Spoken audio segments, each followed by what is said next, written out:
नमस्कार दोस्तों। प्रधानमंत्री नरेंद्र मोदी जी ने लाल किले की प्राचीर से एक ऐलान किया कि आने वाली दिवाली में वो हमें डबल धमाका देने वाले हैं, एक डबल बम्पर धमाका देने वाले हैं। और प्रधानमंत्री नरेंद्र मोदी जी और सरकार के सूत्रों की माने तो जीएसटी में एक बहुत बड़ा संशोधन, जीएसटी में एक बहुत बड़ा फेरबदल जो है भारत सरकार करने वाली है। जीएसटी को लेकर अलग अलग प्रकार की प्रॉब्लम्स, अलग अलग प्रकार का क्रिटिसिज्म जो है, शिकायतें जो हैं पिछले 7 साल से होती आ रही हैं। जैसे Rahul Gandhi, leader of opposition, हमारे लगातार ये बात कहते रहते हैं कि जीएसटी की वजह से हमारे एमएसएमई सेक्टर इनफॉर्मल सेक्टर को बहुत ज्यादा तकलीफ हुई है। इनफॉर्मल सेक्टर पर जीएसटी की टैक्स स्लैब का बहुत ज्यादा बर्डन बढ़ गया है।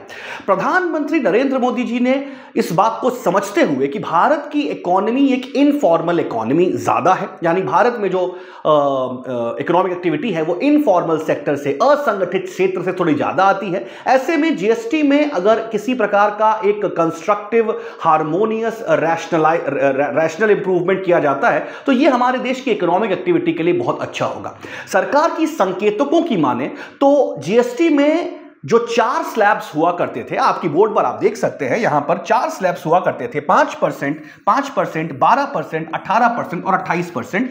इन 4 स्लैब्स के होने की वजह से, यानी मल्टीप्लिसिटी ऑफ स्लैब्स की होने की वजह से थोड़ा सा टैक्स कॉम्प्लायंस में, यानी टैक्स की लायबिलिटीज को पूरा करने में थोड़ी कॉम्प्लेक्सिटी आती थी।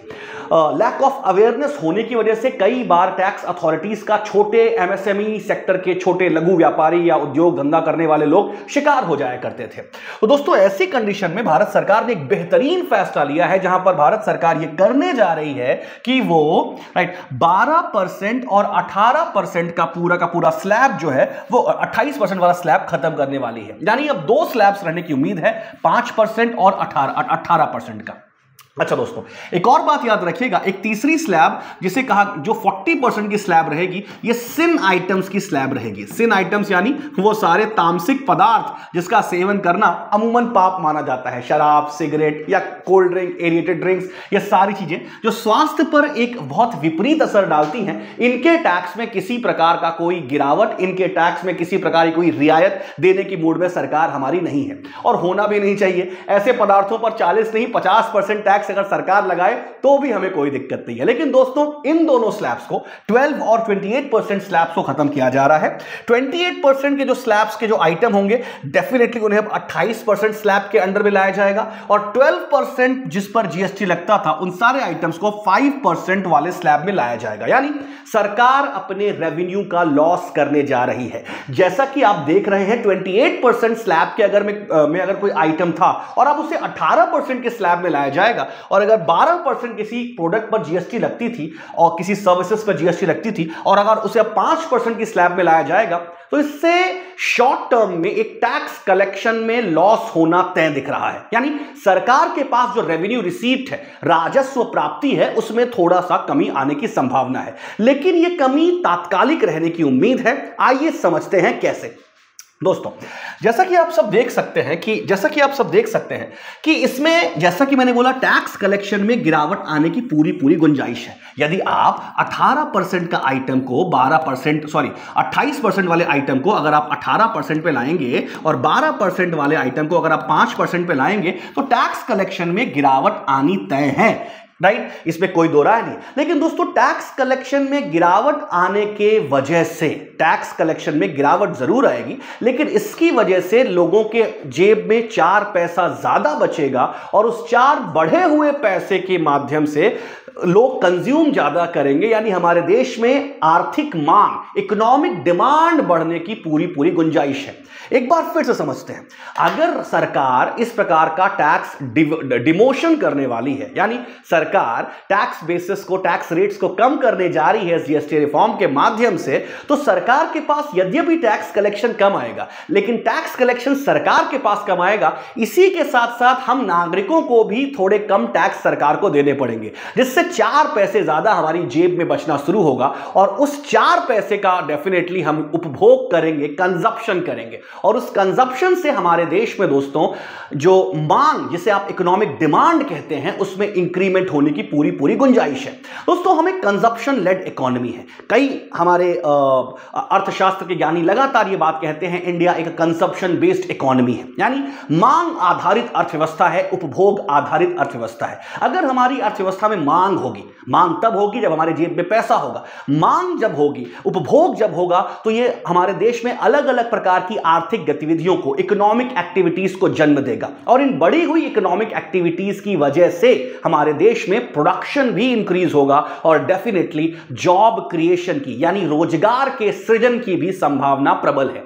तो दोस्तों शॉर्ट टर्म में भारत सरकार को राजस्व प्राप्ति में, रेवेन्यू रिसीप्ट्स में लॉस होगा, बिल्कुल टेम्परेरी लॉस होगा, इससे बिल्कुल भी मना नहीं किया जा सकता। लेकिन एक बढ़ी हुई मांग के साथ, एक बढ़े हुए उपभोग के साथ जो आर्थिक वातावरण तैयार होगा, जिस आर्थिक वातावरण में बढ़ी हुई मांग, बढ़ा हुआ उपभोग हो और उसके फलस्वरूप एक उत्पादन, बढ़ा हुआ उत्पादन हो और एक बढ़े हुए उत्पादन के फलस्वरूप हमारे देश में रोजगार का सृजन हो, तो ऐसी परिस्थिति में लॉन्ग टर्म में यह सरकार को बेनिफिट देने जा रहा है।